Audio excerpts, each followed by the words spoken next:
फिर से आप सभी का अपने YouTube चैनल श्री गुरुकुल में। और आज बच्चों हम लोग आपके साथ शेयर करने वाले हैं क्लास 12th के केमिस्ट्री के चैप्टर 3 एल्डिहाइड कीटोन और कार्बोक्सिलिक अम्ल के वो क्वेश्चन जो आपके एग्जाम 2023 की दृष्टिकोण से बहुत इंपॉर्टेंट है। अगर जो बच्चा इस चैप्टर से बस जो चीज़ें मैं दे रहा हूँ अगर इतनी भी कर लेता है, ठीक है, तो वो अपना समझ लीजिए 80% इस चैप्टर को खत्म कर लिया। बस मैं 3-4 पेजों में आपको चीज़ें दे दूंगा और बस एल्डिहाइड कीटोन और कार्बोक्सिलिक अम्ल बनाने की 3-3 विधि भी सीख लिया तो वो 100% ये चैप्टर कंप्लीट कर दिया। देखिए मैं सारी बात आपके साथ यहाँ पे शेयर कर दे रहा हूँ। जो भी बच्चे इनऑर्गेनिक को लेकर परेशान रहते हैं, सभी बच्चों ध्यान, ऑर्गेनिक को लेकर परेशान रहते हैं सभी बच्चे ध्यान से सुनिए, बस आप इतना कर लीजिए, ये चैप्टर आपका खत्म। बहुत बड़ा चैप्टर है, आप बुक में जाकर देखिए, बहुत बड़ा चैप्टर है। बहुत छोटे शब्दों में मैं आपको इसको समझाने का प्रयास कर रहा हूँ। ठीक इसी के साथ मैंने पहला चैप्टर भी आपको दूसरा चैप्टर भी करवा दिया। अगर आप लोग देखना चाहते हैं तो सिंपल से आप प्लेलिस्ट में जा सकते हैं और क्लास 12 के फिजिक्स के भी चैप्टर आपको वहाँ मिल जाएंगे और मैथ के भी मिल जाएंगे। चलिए अब ध्यान दीजिएगा। पहला जो आपका सबसे इंपॉर्टेंट इस चैप्टर का निकल के आता है वो है बच्चों रेजू-मुंड अपचयन। और देखिए मैंने यहाँ पे आपको चैप्टर के नाम के साथ साथ अभिक्रिया और देखिए भाई साहब साथ ही साथ आपको मैंने यहाँ पर रिएक्शन भी लिख के लाया हूँ, क्योंकि chemistry without reaction is nothing. आप सभी जानते हैं कि बिना रिएक्शन के केमिस्ट्री कुछ भी नहीं है। जब रिएक्शन ही मतलब केमिस्ट्री, और केमिस्ट्री में अगर आप रिएक्शन ही नहीं लिखते तो फिर आप नंबर की उम्मीद भी नहीं कर सकते। भैया सोशल साइंस थोड़ी ना कि परिभाषा लिख देंगे आप काम चल जाएगा। रिएक्शन बहुत महत्वपूर्ण है, तो भैया मैंने आपको रिएक्शन भी दे दिया है। तो आपका काम है कि कम से कम जो चीज़ें मैं दे रहा हूँ, हर बच्चों से मैं कहता हूँ उतना कर लो, अच्छे मार्क्स स्कोर कर पाओगे। 100% किया है कि 2023 के पेपर में रेजू-मुंड अपचयन आएगा। 2022 का पेपर आप उठा लीजिए आया होगा, 2020 का पेपर उठा लीजिए आया होगा, 2019 का पेपर उठा लीजिए आया होगा। सर हम क्या उठाएं, आप उठा के देख लीजिए। हम उठा के देखें तभी दिए, आप उठा के देख लीजिए, विश्वास नहीं है तो जो बातें मैं यहाँ पे बता रहा हूँ, जो चीज़ें आपको दे रहा हूँ, प्लीज़ उसे फॉलो कीजिए। एक बार फिर आपसे बहुत गहरी निवेदन करता हूँ, ठीक है बच्चों, बहुत मेहनत करके ये चीज़ें लाता हूँ। अगर आप देखना चाहते हैं कहाँ से पेपर बनते हैं आपके, तो आप चैनल में जाके देख सकते हैं। मैंने वो भी वीडियो डाला हुआ कि मैं आपको पेपर इंपॉर्टेंट क्वेश्चन कैसे तैयार करता हूँ, ठीक है।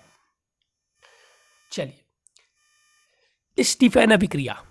अब कुछ बच्चे कहेंगे सर पेपर देखेंगे तो सोचेंगे स्टीफन अभिक्रिया है, लेकिन जो बच्चे यहाँ पे पढ़ेंगे वो जान जाएंगे कि हाइड्रोक्लोरिक अम्ल की उपस्थिति में नाइट्रिक स्टैंस क्लोराइड द्वारा संगित एमीन को अपचयित हो जाता है, जो जल अपघटन करने पर संगत एल्डिहाइड देता है। यह अभिक्रिया स्टीफन अभिक्रिया कहलाती है। और अगर आपको इससे बढ़िया डिफिनीशन कहीं मिल जाए, डिफिनीशन खोजने में बच्चों को बहुत परेशानी होते हैं, इससे बढ़िया इससे आसान डिफिनीशन अगर कहीं मिल जाए तो आप कहिएगा। साथ ही साथ मैंने इसका रिएक्शन भी यहाँ पर लिखा हुआ है, ठीक है। नेक्स्ट आपका जो आता है वो आता है बच्चों इटार्ड अभिक्रिया। ये तो इतनी बार पूछा गया है कि मतलब क्या कहा जाए, ठीक है। इटार्ड अभिक्रिया मतलब जो भी इसमें रिएक्शन है, देखिए नेमिंग रिएक्शन और बच्चों सब बहुत इंपॉर्टेंट है, प्लीज़ इसको मत छोड़िएगा, ठीक है। इसको बस आप इतना कर लें तो 80% ये चैप्टर कंप्लीट हो गया। 20% और अगर कंप्लीट करना चाहते हैं तो मैंने आपको वीडियो के स्टार्टिंग में बता दिया कि आप क्या कीजिएगा कि एल्डिहाइड कीटोन और कार्बोक्सिलिक अम्ल बनाने की 3 विधियाँ देख लीजिएगा। चैप्टर खत्म, चैप्टर खत्म, कुछ पढ़ने की आवश्यकता नहीं है। बहुत ज़्यादा परेशान होंगे तो परेशान ही रहेंगे, ठीक है। साथ ही में उसके आपको रिएक्शन भी आप मिल जाएंगे इटार्ड अभिक्रिया के, मेथिल बेंजीन के क्रोमिल क्लोराइड के से क्रिया कराने पर chromyl chloride chromyl chloride methyl समूह के एक क्रोमियम को संकुलन में आक्सीकृत कर देता है, जो जल अपघटन द्वारा संगत बेंजिल डाइड बनाता है। यह अभिक्रिया इटार्ड अभिक्रिया कहलाती है। यह अभिक्रिया कैसी कहलाती है? तो सर यह अभिक्रिया जो कहलाती है वो इटार्ड अभिक्रिया कहलाती है। इन बातों को ध्यान से सुनिए और बेहतरीन तरीके से समझने का प्रयास कीजिए। नेक्स्ट अगर हम लोग बात करें बच्चों, तो नेक्स्ट जैसे ही आप आएंगे तो देखिए फ्रीडल क्राफ्ट अभिक्रिया। सभी जानते हैं फ्रीडल क्राफ्ट कितनी इंपॉर्टेंट अभिक्रियाएं हैं। गाटरमैन खाप अभिक्रिया बहुत इंपॉर्टेंट है बच्चों। ये सारी अभिक्रियाएं आपको अपने जबान पे याद होनी चाहिए। और देखिए आप देख सकते हैं, एक बात ध्यान रखिएगा, मैंने आपको यहाँ पे क्या बोला था कि आपको एल्डिहाइड कीटोन कार्बोक्सिलिक अम्ल, यहाँ पे जो चीज़ें मैं आपके साथ शेयर कर रहा हूँ उसमें भी आप देख सकते हैं कि एल्डिहाइड बन रहा होगा। तो आपको ये खुद यहीं पे अगर आप ध्यान देंगे तो 3 विधि एल्डिहाइड बनने की आपकी हो गई। समझ रहे हैं जो मैं समझाना चाहता हूँ? तो आप बस ये भी कर लेते हैं तो इसलिए बोला था ना स्टार्टिंग में 80%। अब कुछ बच्चे परेशान हो जाते हैं, उनसे पेपर में आ गया 3 एल्डिहाइड बनाने की विधि, लेकिन उनको पता है नहीं कि जो गाटरमान है वो भैया एल्डिहाइड ही तो बना रहा है, रेजू-मुंड अपचयन एल्डिहाइड ही तो बना, उनको पता ही नहीं है। ऐसे भी बच्चे होते हैं, इसलिए मैंने आपको स्टार्टिंग में ही बता दिया ये बात को, ठीक है। कम से कम कि आप बुक पलटे तो आपको ये सारी बातें पता चल जाए। चलिए नेक्स्ट क्वेश्चन पे हम लोग आते हैं। फ्रीडल क्राफ्ट एसिटिलीन अभिक्रिया। यहाँ पे आपको क्या बनता हुआ दिखाई दे रहा है? एसिटिलीन बनता हुआ दिखाई दे रहा है। एक सेकंड बच्चों, एक सेकंड। चलिए, फीडल का कहाँ गया? एसिटिलीन अभिक्रिया, यहाँ पे एसिटिलीन से हुआ और यहाँ बन गया हमारा कीटोन।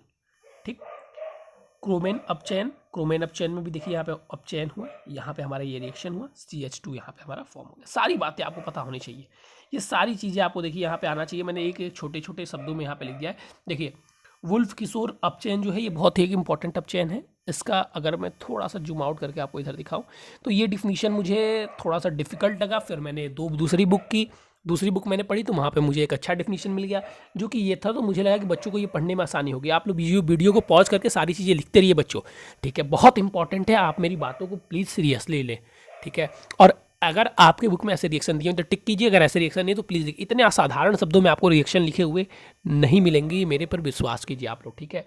तो हाइड्रोजन के साथ अभिक्रिया कराने के बाद एथिल ग्लाइकॉल जैसे उच्च कथनांक वाले विलायक में सोडियम या पोटेशियम हाइड्रोक्साइड के साथ गर्म करने पर इसके संगत हाइड्रोकार्बन प्राप्त होते हैं, ठीक है?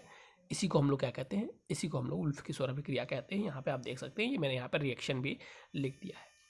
हेलोफॉर्म अभिक्रिया, यहाँ पे आप हेलोफॉर्म भी देख सकते हैं कि हेलोफॉर्म अभिक्रिया है, ये अपना रिएक्शन हो रहा है। ये मैं इसको जूम कर देता हूँ ताकि जो बच्चे लिख रहे हैं वो लिख पाए, ठीक है? अब मैं एक एक आपको पढ़ के लंबी देरी तक बताऊँ तो उससे आपका टाइम वेस्ट होगा। टाइम आपको बहुत कीमती है, मैं भी जानता हूँ और आप भी जानते हैं। नेक्स्ट आते हैं हम लोग टालेंट परीक्षण को ध्यान से रखेंगे। टालेंट परीक्षण हर बार पूछा जाता है, ठीक है? इसमें एक भी ऐसा नहीं है जो इम्पोर्टेंट नहीं है, ये बात ध्यान रखिएगा। सभी के सभी बहुत इंपॉर्टेंट है। चलिए, फ्लेमिंग परीक्षण में देखिए टालेंट परीक्षण और फ्लेमिंग परीक्षण तो एकदम रट लीजिएगा बच्चा, ठीक है? टालेंट परीक्षण और फ्लेमिंग परीक्षण में से दोनों में से देखिए एक अगर आपके इस बार के पेपर में नहीं आएगा तो आप मेरा चैनल अनसब्सक्राइब कर दीजिएगा। आप मुझे जो करना होगा कर दीजिएगा, ठीक है? दोनों में से कोई एक जरूर आएगा। आगे बढ़ते हम लोग, ये आपका उसका रिएक्शन था फ्लेमिंग का, ठीक? एल्डोल संघनन। अब देखिए एल्डोल संघनन जैसे ही आप पढ़ेंगे, यहाँ पे एल्डोल संघनन के आपके रिएक्शन भी दिए हुए हैं। कुछ बच्चे कहेंगे सर ये इतना बड़ा है, तो उसको आप जब पढ़ेंगे तो आपको पता चल जाएगा बिल्कुल ये बहुत बड़ा है। देखने में बड़ा लग रहा है, इसमें बस बीटा हाइड्रोजन अल्फा हाइड्रोजन पे चीज़ें जुड़ती हैं। आप एक बार पढ़ेंगे तो कैसे बीटा हाइड्रोक्साइड बनता है, कैसे बीटा हाइड्रोजन चीज़ें विस्थापित होती हैं, आप देख पाएंगे। नेक्स्ट की हम लोग बात करते हैं। नेक्स्ट देखिए जैसे हम बात करेंगे यहाँ पे प्लीज़ मैंने ये भी लिख दिया, please see NCERT book page number 37।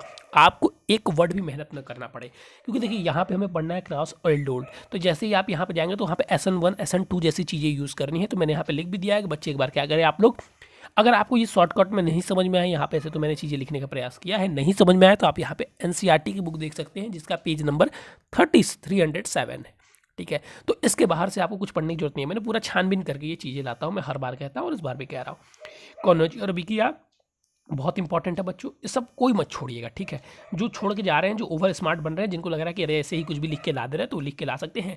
लेकिन एक उनसे विनती जरूर करूंगा कि जब वो पेपर दे के आएंगे तो प्लीज़ एक बार इन सारी चीज़ों से मैच करेंगे। वो पाएंगे कि पेपर का 90% सामग्री यहीं से मैच कर रहा हो। मैं 100% कभी नहीं कहता हूँ भाई, क्योंकि मैं 90% का आपको देता ही हूँ। 100% करने के लिए पूरी बुक पढ़नी पड़ेगी, पढ़ सकते हो तो पढ़ लो, और 90% लाना चाहते हो तो हमारा पढ़ लो, एनफ है, काफ़ी है, काफ़ी। इसके बाहर से कभी नहीं आएगा।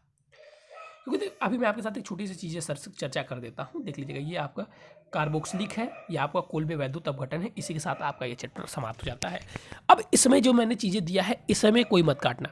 कोल्बे और कार्बोक्सिलिक दोनों इंपॉर्टेंट है बच्चों। ये मत सोचता कि सर थोड़ा सा जहाँ पे जोर कम दे रहे हैं वो कोई इंपॉर्टेंट नहीं, जिस पे मैंने जो लिखा हुआ है बहुत इंपॉर्टेंट है। अब जैसे सर आप कहते हैं 90% पक्का आ जाएगा, कैसे आ जाएगा? देखिए कोई भी पेपर सेट करता है ना तो उसका देखिए ध्यान नहीं रहता है कि 30% एकदम ऐसा कि जो न पढ़ा वो भी कर ले, प्लस जो मतलब 1-2 दिन भी एग्जाम के पहले पढ़ा वो भी कर पाएगा। 60% मध्यम वर्ग वालों के लिए होता है, मतलब जो ठीक ठाक पढ़ते हैं। और 10% एग्जामिनर भी कहते हैं आओ देखिए तुमने कितना पढ़ा हुआ है। तो वो 10% की गारंटी हम नहीं ले सकते। वो 10% हो सकता है मेरे में से आ भी जाए और 10% ना भी आए, क्योंकि वहाँ पे एग्जामिनर आपकी क्षमता को चेक कर रहे होते हैं, देखते हैं तुम्हारे अंदर कितनी क्षमता है। तो वो जो बहुत पूरा बुक अच्छे से पढ़ा हुआ है, जिसकी कॉन्सेप्ट क्लियर है, वही बच्चा इन 10 क्वेश्चन 10% को कर सकता है। तो इसलिए मैं कहता हूँ, लेकिन इतना 90% लाना आप आसानी से ला सकते हैं, ठीक है? चलिए बच्चों, तो आज के लिए तो बच्चों था बस इतना ही। फिर मिलेंगे नए और इंपॉर्टेंट टॉपिक के साथ। अगर आपको कोई डाउट हो, अगर आपको कोई चैप्टर हो, तो आप चैनल में तुरंत कमेंट कर सकते हैं, जल्दी आपको उसका सॉल्यूशन मिल जाएंगे। थैंक यू बच्चों, हैव अ नाइस डे। फिर मिलेंगे नए और इंपॉर्टेंट टॉपिक के साथ।